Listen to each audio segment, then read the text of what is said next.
નમસ્કાર વિદ્યાર્થી મિત્રો, મારી યુટ્યુબ ચેનલ પર આપ સૌનું સ્વાગત છે. ધોરણ 12 પાઠ 5 ગરીબીમાં આપણે આજે ગરીબીના કારણો જોઈએ. કોઈપણ સમસ્યાના શ્રેષ્ઠ ઉકેલ માટે તે સમસ્યાના કારણો જાણી તેને દૂર કરવાના ઉપાયો કરવા જોઈએ.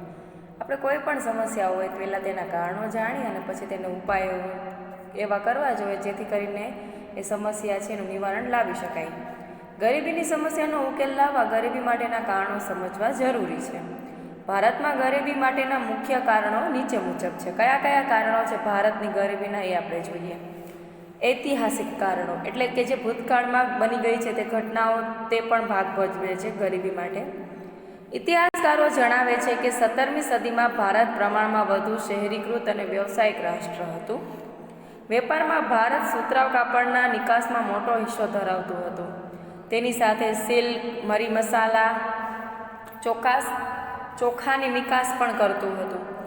જો આપણે ખબર જ છે કે આપણો ભારત દેશ છે સુતરાઉ કાપડ છે, મરી મસાલા છે, પછી મલમલનું કાપડ હોય કે પછી સિલ્કનું કાપડ હોય, આ બધા માટે બહુ જાણીતું હતું.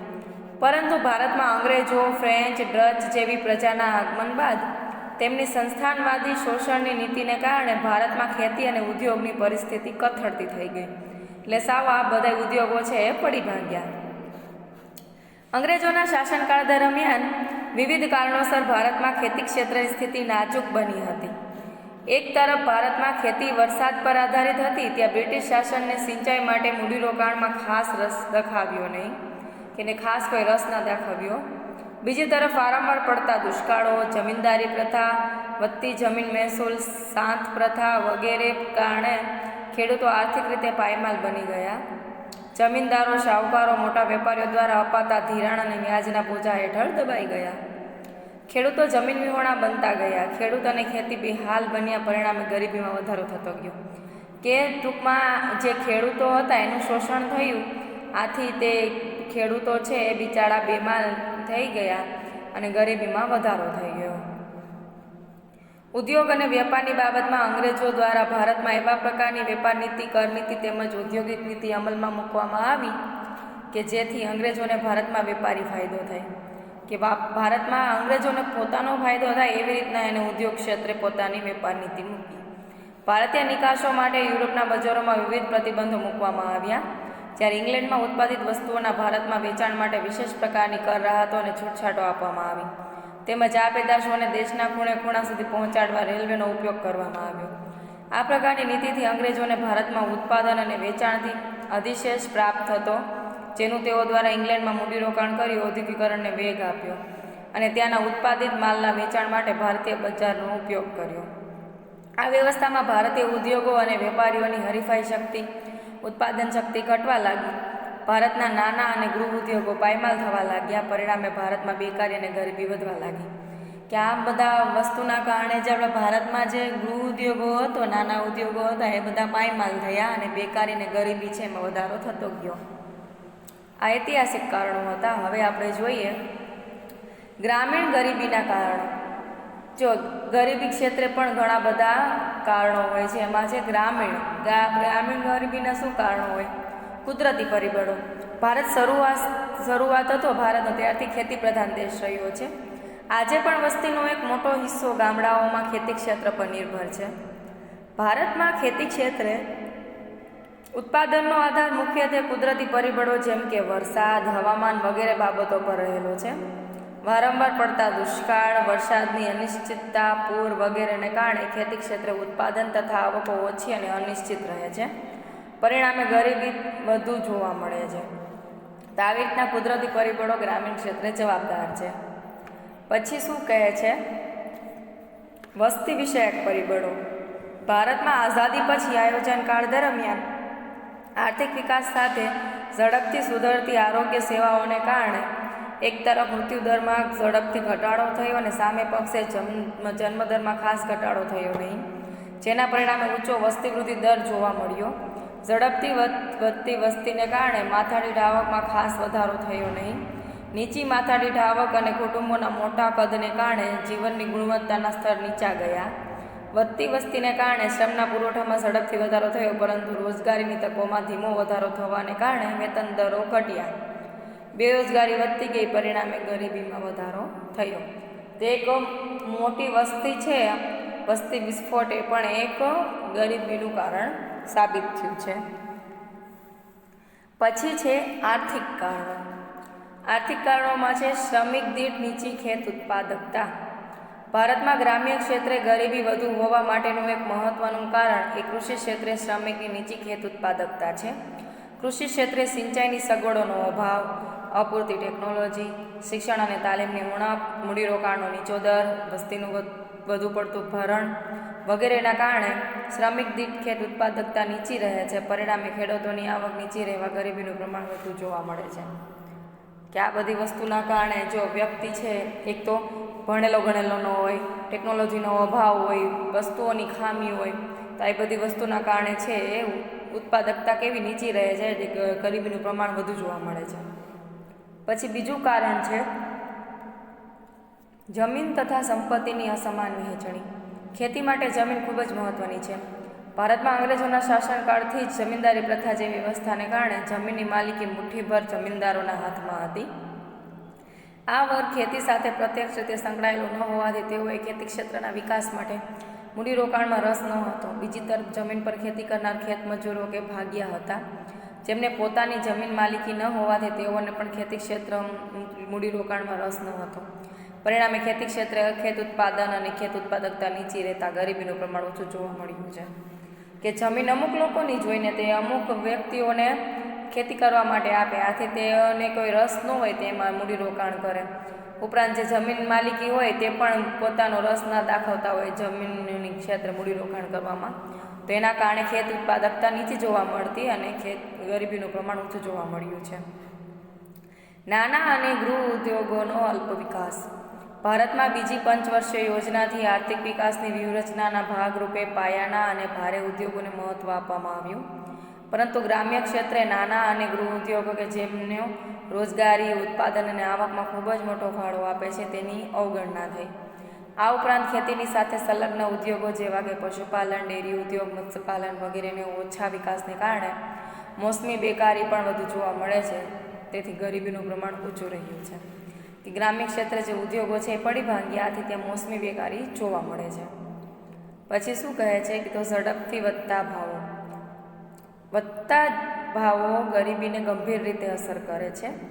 યુદ્ધ, દુષ્કાળ, નીચું રાષ્ટ્રીય ઉત્પાદન, ઝડપથી વધતી માંગ, ઉત્પાદન ખર્ચમાં થતો વધારો વગેરે કારણોસર ચીજ વસ્તુઓ અને સેવાઓ તેમજ ખાદ્ય ચીજોના ભાવોમાં ઝડપથી વધારો થયો છે, જેના પરિણામે ઓછી આવકવાળા વર્ગની ખરીદ શક્તિમાં ઝડપથી ઘટાડો થયો છે. જીવન ધોરણનું સ્તર નીચું આવે છે, ગરીબી વધે છે. બીજી તરફ વધતા ભાવોની સ્થિતિમાં ઉદ્યોગપતિઓ, વેપારીઓ અને મોટા ખેડૂતોને ફાયદો થાય છે, તેથી સમાજમાં આવકની અસમાનતા પણ વધે છે. કે ભાવો વધતા જાય તો સામાન્ય વ્યક્તિ છે પોતાની પ્રાથમિક જરૂરિયાતો પણ છે એ પૂરી કરી શકતી નથી. ઉપરાંત જે સામે બીજી વ્યક્તિઓ છે જે ધનિકો છે, મોટા મોટા ઉદ્યોગપતિઓ હોય, વેપારીઓ હોય કે મોટા ખેડૂતો હોય, તો તેને છે આવકની અસમાનતા જોવા મળે છે. પછી છે બેરોજગારીનું ઊંચું પ્રમાણ. ભારતમાં મોટાભાગની વસ્તી ગામડાઓમાં ખેતી ક્ષેત્ર પર નભે છે, પરંતુ મોટાભાગની ખેતી વરસાદી ખેતી હોવાથી વર્ષમાં 1 કે 2 જ વાર લેવાય છે. આથી ખેતી ક્ષેત્રે મોટા પ્રમાણમાં મોસમી બેકારી જોવા મળે છે. ખેતી ક્ષેત્રે મોસમી બેકારી જોવા જ મળે કેમ કે આપણને ખબર છે વરસાદ ઉપર ખેતી આધારિત છે. એટલે ઝડપથી વધતી વસ્તી અને સંયુક્ત કુટુંબ પ્રથાને કારણે ખેતી પર વસ્તીનું ભારણ વધવા છતાં પ્રચ્છન્ન બેકારી વધે છે, એટલે કે છુપી બેકારી વધે છે. બેરોજગારીનું પ્રમાણ બધું જ ઘણું છે. ગામડાઓમાં ખેતી ક્ષેત્રે પૂરક ઉદ્યોગોનો ઓછો વિકાસ, નિરક્ષરતા, શ્રમની ઓછી ગતિશીલતા વગેરેને કારણે બેરોજગારીનું પ્રમાણ ઘણું જ ઊંચું જોવા મળે છે, જે ગરીબીનું કારણ બની શકે છે. એક બેરોજગારીનું ઊંચું પ્રમાણ ત્યાં જોવા મળે છે. પછી છે સામાજિક કારણ. સામાજિક કારણમાં પહેલું છે શિક્ષણનું નીચું સ્તર. ભારતમાં ગરીબીઓ માટે એક મહત્ત્વનું કારણ શિક્ષણ, તાલીમ, કૌશલ્યની ઉણપ છે. ગરીબ લોકો છે એ શિક્ષણથી, તાલીમથી, કૌશલ્યથી વંચિત રહે છે. શિક્ષણના નીચા સ્તરને કારણે ખાસ કરીને ગ્રામીણ ક્ષેત્રમાં કૃષિ ક્ષેત્રે નવી ટેકનોલોજી, નવી ખેત પદ્ધતિઓ, સંશોધનો, ખેત ઉત્પાદકતાના વેચાણ માટે બજારોના લાભ પ્રાપ્ત થતા નથી. આના પરિણામે ખેતી ક્ષેત્રે એક તરફ હેક્ટર દીઠ ઉત્પાદકતા ઓછી રહે છે તો બીજી તરફ શ્રમિક દીઠ ઉત્પાદકતા પણ નીચી રહે છે, જે ખેડૂતોની નીચી આવકોમાં પરિણમે છે. આ ઉપરાંત શિક્ષણના નીચા સ્તરને કારણે ગામડાઓમાં વૈકલ્પિક રોજગારીની તકો પણ ઓછી મળે છે. વેતન દરો નીચા રહે છે અને ગરીબીનું સ્તર ઊંચું રહે છે. આપણને ખ્યાલ જ છે કે શિક્ષણ છે એ પૂરતા પ્રમાણમાં ન હોય તો ક્યાંય પણ છે એ બેરોજગારી મળતી નથી, બેરોજગાર જ રહેવું પડે છે. પછી છે લૈંગિક અસમાનતા. ભારતમાં સ્ત્રી પુરુષ સમાન લૈંગિક અસમાનતા શરૂઆતથી જ અસ્તિત્વમાં છે. આપણને ખ્યાલ જ છે કે ભારતમાં લૈંગિક અસમાનતા જોવા મળે છે. સમાજમાં સ્ત્રીઓના સ્વાસ્થ્ય પ્રત્યે ઓછું ધ્યાન આપવામાં આવે છે. પરિણામે સ્ત્રીઓમાં કુપોષણ, ઓછું વજન, નબળાઈનું પ્રમાણ વધારે છે, જેના પરિણામે પ્રસૂતિ સમયે માતા મૃત્યુદર ઊંચો રહે છે.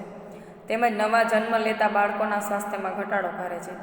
કામની વહેંચણી બાબતે પણ સ્ત્રીઓ ઘરનું કામ કરે તેવી માન્યતાને કારણે સ્ત્રીઓમાં શિક્ષણનું સ્તર નીચું છે, તેમજ તેઓને આર્થિક ક્ષેત્રે કામકાજની તકો ઓછી ઉપલબ્ધ થાય છે. આ ઉપરાંત કામકાજના સ્થળે પુરુષ કરતાં સ્ત્રીઓના વેતન દરો સામાન્ય રીતે ઓછા જોવા મળે છે. અર્થતંત્રની કુલ જનસંખ્યામાં સ્ત્રીઓનું પ્રમાણ લગભગ અડધાથી પણ ઓછું છે, જેમાં સ્વાસ્થ્યનું નીચું પ્રમાણ અને આર્થિક ક્ષેત્રે કામકાજની ઓછી તકોને કારણે કુટુંબોની આવકો નીચી રહે છે અને ગરીબીનું પ્રમાણ છે એ વધુ જોવા મળે છે. પછી આપણે જોઈએ અન્ય કારણો. ભારતે આઝાદ બાદ પાડોશી દેશો સાથે પાકિસ્તાન અને ચીન સાથે યુદ્ધોનો સામનો કર્યો. યુદ્ધના સમયના દેશમાં અછત વધારવાના સંશોધનો, યુદ્ધ માટેની જરૂરી શસ્ત્ર સરંજામના ઉત્પાદન અને આયાત પાછળ ખર્ચાય છે. ત્યારે જીવન જરૂરી ચીજવસ્તુઓના ઉત્પાદનમાં ઘટાડો થાય છે. યુદ્ધ દરમિયાન ભવિષ્યમાં સર્જનારી ચીજવસ્તુઓની અછતથી બચવા લોકો દ્વારા અનાજ, કપડાં, બળતણ જેવી જીવન જરૂરી ચીજવસ્તુઓની સંગ્રહખોરી વધે છે. પરિણામે ભાવો છે એ ઝડપથી વધે છે. આમ યુદ્ધને પરિણામે દેશ વિકાસની પ્રક્રિયામાં ઘણું જ પાછળ ધકેલાય છે. વારંવાર યુદ્ધનો સામનો કરવાને કારણે ભારતમાં વિકાસલક્ષી ખર્ચમાં કાપ મુકાયો છે. આર્થિક વિકાસ નીચો રહ્યો છે અને વધતા ભાવોથી સમસ્યા ઊભી થઈ છે. પરિણામે ગરીબીમાં વધારો થતો કે યુદ્ધમાં છે એ અડધા કરતાં વધારે છે એ ખર્ચ કરવામાં આવે છે અને મોટા બધા પ્રમાણમાં શસ્ત્ર સરંજામની પાછળ ખર્ચ કરવા થાય છે. આથી બેરોજગારીનું પ્રમાણ છે વધ્યું છે. સંરક્ષણ ખર્ચમાં વધારો. વારંવાર થયેલા યુદ્ધના કારણે દેશની સંરક્ષણની બાબત વધુ ગંભીર બની હતી. તેથી દેશની સંરક્ષણ વ્યવસ્થાને મજબૂત બનાવવા આધુનિક મિસાઇલો, લડાકુ વિમાનો, ટેન્કો, સબમરીન વગેરે પાછળના ખર્ચમાં સતત વધારો કરવો પડ્યો છે. વર્તમાન સમયમાં આતંકવાદ જેવી સમસ્યાનો સામનો કરવા પણ સંરક્ષણ વ્યવસ્થામાં ખાસ સુવિધાઓ પાછળનો ખર્ચ વધ્યો છે. સંરક્ષણ પાછળ થતો આ પ્રકારનો ખર્ચ બિનવિકાસલક્ષી ખર્ચ છે. તેમાં જેટલો વધારો થાય તેટલો આર્થિક વિકાસ માટે ખર્ચમાં ઘટાડો થાય છે. આર્થિક વિકાસ મંદ પડે છે અને ગરીબીનું પ્રમાણ ઊંચું રહે છે. પછી છે ખામીયુક્ત નીતિઓ. ભારતમાં ઝડપી આર્થિક વિકાસ માટે આયોજન હેઠળ બીજી પંચવર્ષીય યોજનાથી પાયાના ભારે ઉદ્યોગોનું મહત્ત્વ આપવામાં આવ્યું અને ઝડપથી ઔદ્યોગિકરણ દ્વારા ઊંચા દરે આર્થિક વિકાસ હાંસલ કરી દેશની ગરીબી અને બેકારીની સમસ્યાનો ઉકેલ લાવવાની નીતિ અપનાવાઈ. પરંતુ આ નીતિમાં દેશની મોટાભાગની વસ્તી જે કૃષિ ક્ષેત્ર પર નભતી હતી તેની અવગણના કરવામાં આવી.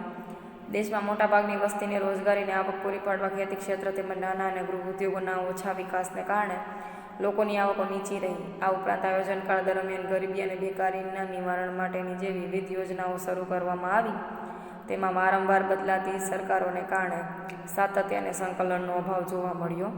પરિણામે આ યોજનાઓ દ્વારા લક્ષ્યાંક મુજબ ગરીબીમાં ઘટાડો થઈ શક્યો નહીં. સરકાર દ્વારા પંચવર્ષીય યોજનાઓ ઘડવામાં આવી તેમાં કંઈક ને કંઈક ખામી છે એ રહી જ ગઈ હતી. પછી જે આર્થિક સુધારા કરવામાં આવ્યા તેમાં પણ ઘણી બધી ખામી છે એ રહી ગયેલી જોવા મળે છે. આના કારણે પણ દેશમાં છે ગરીબીનું પ્રમાણ છે એ જોવા મળે છે.